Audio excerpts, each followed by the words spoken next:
Lucas Marshall thought everything in life had a price tag. Money, power, and women were just assets to be managed in his high-stakes world. But he was about to learn that some hearts can't be bought, and some bets are designed to be lost. It all started at a lavish Manhattan gala. Between sips of expensive champagne, Lucas's friend, Jack, threw down a gauntlet that smelled like trouble. $1 million, Jack smirked, his eyes gleaming with a challenge. I bet you wouldn't have the guts to marry a woman who doesn't fit your usual supermodel standards. Stay married for 6 months, and the money is yours. Driven by pure ego and the intoxicating rush of competition, Lucas didn't even blink. Deal, he said, sealing his fate. The target was Khloe Richards, a woman who was everything Lucas usually ignored.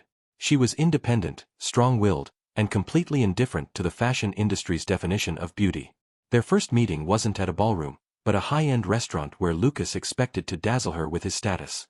Instead, Khloe walked in with a gaze so firm it made the billionaire flinch. Before he could even start his charm offensive, she cut through the air like a knife.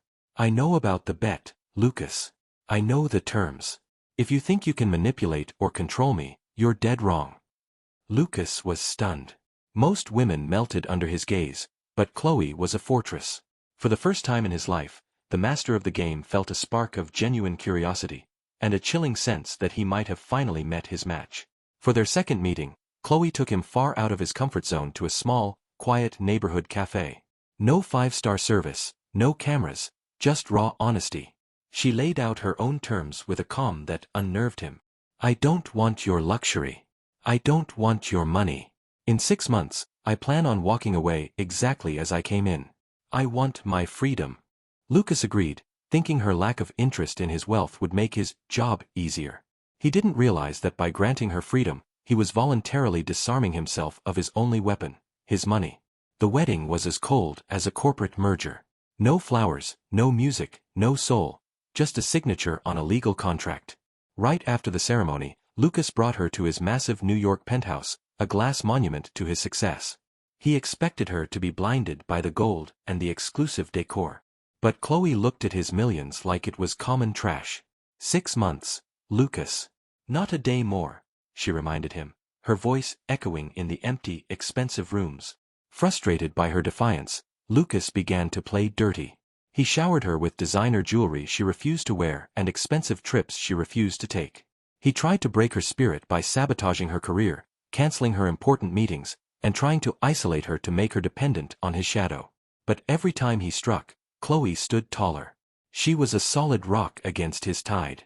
One night, the tension finally snapped. What do you want, Khloe? Lucas yelled, exhausted by a resistance he couldn't understand. Khloe lifted her eyes, and they burned with an intensity he hadn't expected. I want respect, Lucas. I'm not a piece on your chessboard. You think you can control me with money, but you're empty inside. And that's what you can't stand. Her words hit him like a physical blow. For the first time, the billionaire felt exposed. He wasn't just losing the bet, he was losing the carefully constructed facade of his entire life. As the weeks passed, the hunter became the hunted. Lucas began to see Khloe not as an opponent, but as a person. He found himself watching her, genuinely wanting to understand the fire in her soul. And then, Khloe played a card he never saw coming. Lucas, you think you're in control? What you don't know is that I have a plan too. This whole game is built on something much bigger than you ever imagined. Lucas sat across from her in the heavy silence of the penthouse, the city lights blurring behind them. The billionaire who thought he had everything realized he knew nothing at all. He looked at her, his voice barely a whisper. Khloe, what are we actually doing here? The answer was about to change his life in ways he never expected. I'm not playing, Lucas. I never was.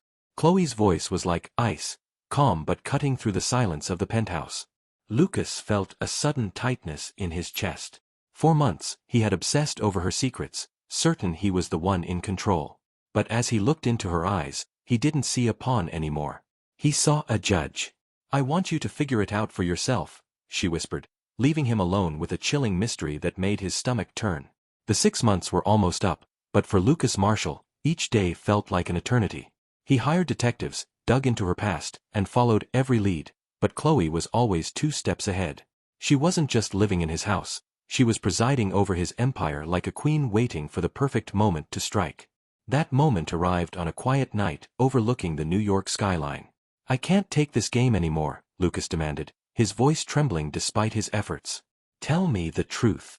Khloe rose slowly, a bitter smile crossing her lips. "The truth? You've always seen people as pawns, Lucas. But this time, you were the pawn. Do you remember the name Richards?" Lucas froze. His mind raced through thousands of contracts and crushed competitors. "Of course you don't," Khloe spat, her eyes burning with years of suppressed pain. "My father owned a small company. He was an honest man until you came along and destroyed it. You didn't just take his business, you took his life. He killed himself because of your greed." The impact hit Lucas like a physical blow to the gut. The millions he had made, the champagne he had toasted, it was all built on the ruins of families like hers. While he lived in luxury, Khloe and her mother had sunk into debt and despair. "I approached you on purpose," she continued, her voice breaking. "I accepted the bet because I wanted you to feel a fraction of the powerlessness my father felt. I wanted you to know what it's like to be played." Lucas collapsed onto the couch, speechless. The tables hadn't just turned, the entire room had flipped. He tried to apologize, to find words to fix the unfixable, but Khloe didn't give him the chance. She began a new kind of torture, absolute silence. In the days that followed, Lucas became a ghost in his own home. Khloe ignored him completely, walking past him as if his multi-billion-dollar existence was nothing more than a shadow. He, who was used to commanding every room, was now invisible. But the punishment didn't stop at silence. Lucas began to feel her invisible hand everywhere. Meetings were sabotaged, business partners questioned his sanity, and his ironclad confidence began to crumble. One night, he found her reading and practically begged for a word. "I'll do anything to fix this. I can change, I swear." Khloe closed her book and looked at him with a gaze so cold it made his blood freeze. "Change? Will that bring my father back? Will it erase the years of misery? No, Lucas. What you do now isn't for me. It's for you. You'll carry this guilt for the rest of your life." Lucas stood in the silence, realizing there was no easy redemption. No check he could write could buy his way out of this nightmare. And as he overheard her laughing on the phone that night, he realized the game wasn't over. Khloe wasn't just leaving, she was just getting started. Lucas Marshall was watching his empire crumble, but not in a way the world could see. It was subtle, calculated. Every business move he made was met with a shadow of sabotage. He knew it was her. Khloe wasn't just taking his money, she was taking his peace, piece by piece. "You're tearing it all apart, aren't you?" Lucas asked one night, his voice exhausted. Khloe didn't even look up. "I'm just giving back what you gave, Lucas. I don't want to ruin you financially, that's too easy. I want you to watch everything you built fall, and I want you to know it's your fault." The billionaire who once controlled the destinies of thousands was now a ghost in his own home. But as the weeks passed, something shifted in Lucas. The arrogance died, replaced by a desperate, soul-crushing guilt. He realized that apologies were worthless. Khloe didn't need words, she needed to see a dead man come back to life as someone better. He started small. No grand gestures, no diamonds. He remembered the details he used to ignore, the way she liked her coffee, strong, no sugar. Her favorite flowers, peonies. He began leaving them for her, never staying to take the credit. He was learning to respect her space, her silence, and her pain. Slowly, the ice began to crack. One cold evening on the balcony, he brought her a cup of tea. For the first time in months, the silence didn't feel like a weapon.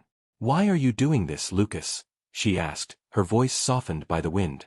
"Because I realized my words don't matter anymore," he replied, looking out at the city they both inhabited but saw so differently. "I can't fix the past, Khloe. But I'm trying to change the future."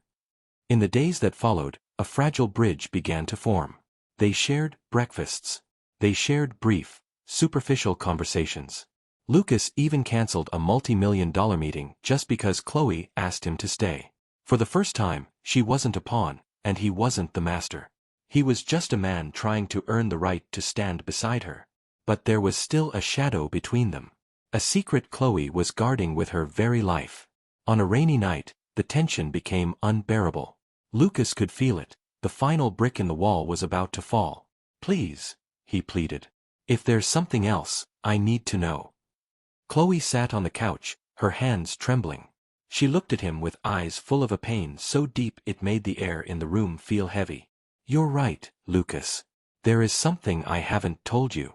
Something I didn't think I could ever say." Lucas leaned in, his heart racing, fearing the truth but needing it to survive.